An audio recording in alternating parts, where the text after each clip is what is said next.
matayday alla samsam daya haygay amidan dig wadagni wasukaya daba alla walalde matayday samsam daya haygay midan dig wadagni laysukaya daba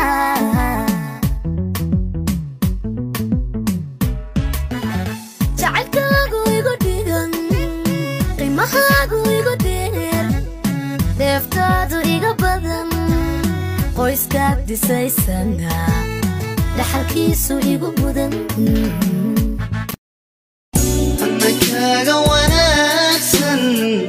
markaadii hor joogto sida iga daruura kaniishiiraacay ayaan ku handadaayo aawadan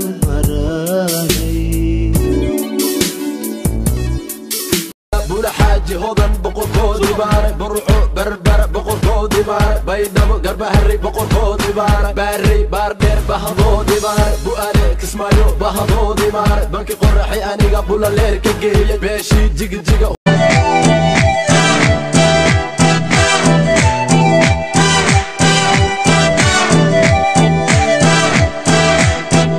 يهونوي مقاريرين هادان يهونوي كواكولا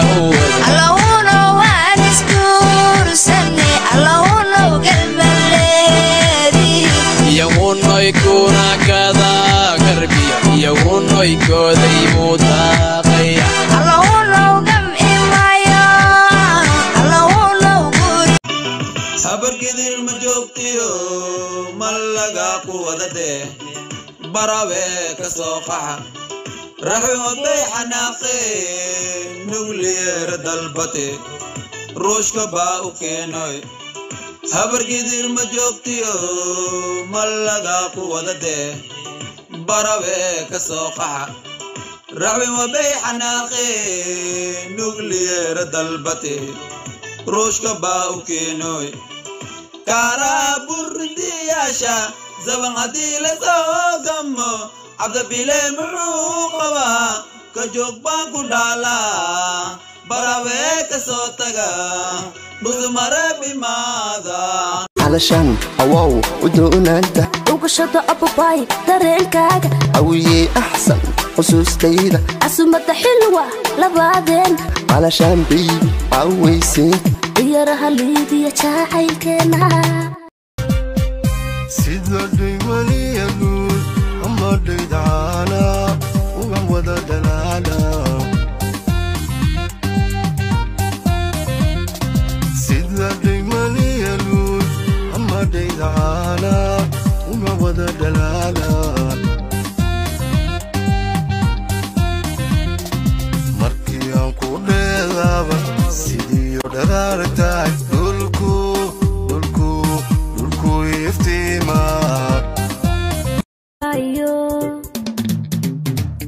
iyo sida uudka maaha baqaaradu ay gadaani qofkaad jecesha ku beera qalbigu farxad u baado iyo hadalkadu shacabka godoodsan xasuuqii loogu geystay dadka rayidka magaalada Qabri Dahar ayaa maanta isugu soo baxay wadooyinka magaaladaasi ciidamada liyu booliska iyo kuwa loo carbiyay koortaga rabshadaha oo armabatana la yiraahdo ayaa weerar ku qaaday dhalinyarada banaanbaxaysay xabado iyo sunta dadka kaga ilmeysiisa ayayna ooda kaga qaadeen dadkaasi inkastoo khasaaraha ilaa hadda la soo tabiyay uu dhan yahay dhaawaca 3 qof haddana waxaa macquul ah in dib ay ka soo korodho khasaaraha gaaray shacabka ciidamada kala duwan ee deegaanka Soomaalida oo ay ugu horeeyaan kuwa liyu booliska ayaa alaaba shacabka dhibaateeya marka ay gadoodaan ama ay isku soo bax ka muujiyaan dhibaatooyinka xasuuqa ah ee lagu hayo marka ay ciidamada Itoobiya xasuuqaan shacabka ay kuwa Soomaalida gaar ahaan liyu booliskana ay jirdil iyo gabood fallo ugu sii daraan shacabka la xasuuqay iyagoo fursad ka dhaxraadiyay isku soo baxa ay shacabka xuquuqdooda ku dalbanayaan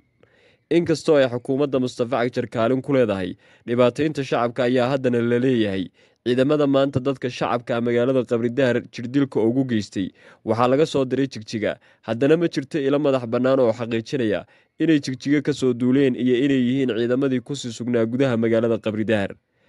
dadka shacabka ah ee isku soo baxa nabadaysan ee ay ku dalbanayaan cadaaladda ka dhigay magaalada Qabridahar oo u badnaa dumar ayaa la soo warinayaa in jirdilka uu ka soo gaaray 2 gabdhood iyo wiil dhalinyaro ah isla markaana waqtiga lagu baxnaaninayo isbitaalka magaalada Qabridahar. ciidamada deegaanka Soomaalida ayaa shalay markii xasuuqa loo geysanayay shacabka xeriyahooda ku sugnaa oo aan wax gurmad ah u fidinin dadka shacabka ah ee militariga Itoobiya ay xasuuqeen. hase ahaatee waxay xeriyaha ka soo baxeen maanta oo ay dhigayeen shacabku banaanbaxyo ayuu goobjooga ku sugan magaalada Qabridahar u sheegay warbaahinta Galbeed 24 TV kaasoo codsaday inaan magaciisa la shaacinin sababo la xiriira ammaankiisa. ma cadda sababta ku kaliftay ciidamada Soomaalida inay mar walba caburiyaan shacabka, hase ahaatee waxay u carbisan yihiin inay sii gumeeyaan shacabka gadoodsan ee dhibaatada joogtada lagu hayo ayuu goobjoogahaasi hadalkiisa sii raaciyay.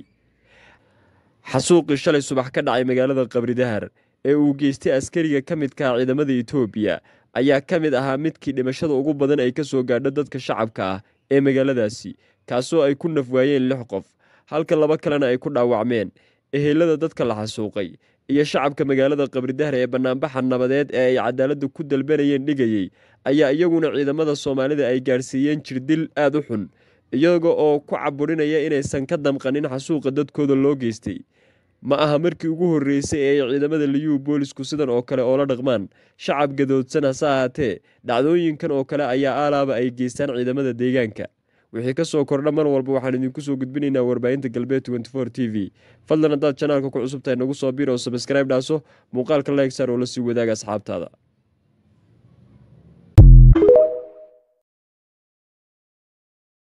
madode inta aad ilaahay diintiisa ka durugsanaysa ama aad ka fogaan lahayd kelimadooyinka dhee carabka ku khafiif ah carabka way u sahlan yihiin oo ka daalimaaya kana noogi maayaan. xabiibka iyo Allah raxmaanka agtiisa ayaa loogu jecel badan yahay, miisaanka qiyaamo ayay ku cuslaynayaan. maca dalika isku dirka la joojiyo. aad iyo aad ayaan ugu badannahay maanta xaaladda inaan sameeyno haba ugu sii badnaadaan dumarkee. mar walba waxay ku dadaalaan sidii dhibaato iyo shaxna ay ku dhici lahayd, sidii colaad ummadda dhexdooda looga abuuri lahaa, qoys wanaagsan oo dhisan sidii la isugu diri lahaa, qoys dhaqmaya oo hagaagsan sidii dhibaato iyo shar looga dhex abuuri lahaa. waa waxa ay hawsha ka dhigteen dumarka maanta jooga. dumarkii hore waxay hawl ka dhigan jireen diinta inay ku dhaqmaan, rasuulka ay u yimaadaan oo ay diinta ka bartaan oo ay ka faa'iidaystaan oo ay dhaqangeliyaan, inay masaajidada soo xaadiraan oo wacdiga iyo salaada ay goobjoog ka ahaadaan, inay jasadkooda cadaabka ka ilaaliyaan, inay diinta alle ku dadaalaan, inay jasadkooda qarsadaan, inay xaqa taageeraan, inay mararka gobol ka mida jihaadka ay u kacaan. kuwa maanta jooga waxay hawl iyo shaqo ka dhigteen salaada oo laga tago, haddii la tukanayana waqtiga oo dhamaaday la tukado. waxay hawl ka dhigteen diinta alle dhegaysigeeda booskii loogu talagalay inay heesaha iyo fisqiga dhegaystaan, meeshii loogu talagalay in diinta alle la barto inay bartaan waxyaaba ilaahay uusan raali ka ahayn, meeshii loogu talagalay ummadda in la wanaajiyo inay ummadda isku diraan oo galab walba marka casarka la gaarayo bimaadaan oo ay ku shaahaan ama ay ku qaxwaystaan inay dadka namiim iyo isku dir ay ku sameeyaan. hebel ayaa sidaa ahaa oo ku yiri iyo heblaaye ayaa sidaa ahayd oo arintaa tiri, war joojiya ilaahiinana ka cabsada subxaana wa tacaala. isku diridda waa shay aad iyo aad u xun, waa shay aad iyo aad ilaah u diiday subxaana wa tacaala. namiimnimadu waa ficilada iyo arrimooyinka la sameeya midda garow waxa loo baxo baaq nabadeed hala dhex dhigo, meesha nabad ha laga dhigo. ilaascaanood baa gubatay, dooni mayna garow inay gubato, maatada garow dooni mayna inay qaxdo. taayadii baanu ku waaya qaadanay, taayadii baanu aragnay. maanta dooni mayna harti inuu masan noqdo, harti inuu kala haraa loo baahan yahay. in harti maanta masooba looma baahno dabka la shido oo dabka la saaro oo meel walba maatadii harti la qaxiyo looma baahna. caqligu ha shaqeeyo, damiirku ha shaqeeyo. war ilmaadeen hayaalow damiirku ha shaqeeyo. anaga oo hinine anagoo nool baa doonaysaa inaanu isdaxno, ma anagoo nool baa doonaysaa inaanu qaraf iyo baasin isku qabanno oo nafta iska goyno. war maxay haytay damiirku ha shaqeeyo. war halgalka laascaanood yaa la maxay haytay la mid raacin. war halgalka laascaanood yaa nabarka laga jabinin. war munaafiqiinta hala xidhxidho, intii munaafiqiina ha la xidhxidho war intii soo qaadatay ha la xidhxidho war xasan dhiiqahayna ka talagelinine war ismaaciil cumar geelahayna ka talagelinine war mujriinkayna ka talagelinine raajicuun inna lillahi wa inna ilayhi raajicuun waxaan ka xumahay dagaalka ka dhacay magaalada Garowe oo aan aad iyo aad uga tacsiyeedinaya dadkii ku dhintay intii ku dhaawacantay Allah u boogadhayo intii ku dhimatayna Allah u naxariisto samir iyo iimaan Allah naga siiyo waxaan baaq dheer u dirayaa oo baaq nabadeed u dirayaa oo aad iyo aad ugu baaqayaa odayaasha cuqaasha waxgaradka iyo dhammaan dadka dhibaatada necab oo dhan inay baaqa nabadda ka soo qayb qaataan oo si dhaqsale u tagaan colka in la kala qaado baanu ka codsanaynaa nimankaas inay colka kala qaadaan oo dhibaatada iyo qaxa joojiyaan iyo dagaalka banaad iyo aad uga codsanaynaa waxa weeye nimankan horgalada ah ee maxaan ku raday laaluush qaatayaasha ah ee gurigoodii oo gubanaya oo qurmaya guri kale u naashnaashaya nin kale oo ka fogo shisheeya midgaani baa la inta guda kala nuurasa gudaheedu qurma waxaanu ka baryaynaa rabbiga awood leh inuu inta nagaga soo afjaro inta inay nagaga soo afgoodo oo aan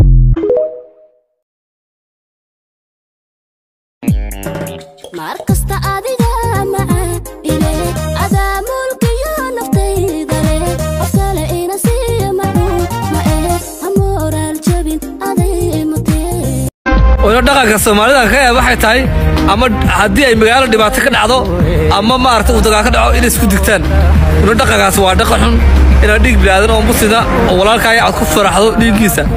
taa waa dhaqan xumo ma garatay ficilka kan iyo qabyaalada fursha xun leh meesha idin gaadhin